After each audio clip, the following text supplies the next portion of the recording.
Elon Musk అయితే China ఎదిగిపోతుంది అంటూ రెచ్చగొడుతున్నాడు America ప్రజల్ని. ఎందుకయ్యా అంటే ఎలక్ట్రికల్ వెహికల్స్కి ఇస్తున్న సబ్సిడీ లక్షల్లో, అంటే దాదాపు 40-50% సబ్సిడీ ప్రభుత్వం ఇస్తుందట.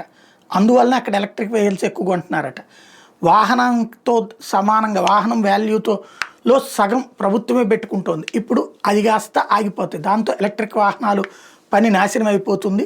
తద్వారా అమెరికాలో ఎలక్ట్రిక్ వాహనాలు తగ్గిపోయి చైనా ఎదిగిపోతుంది.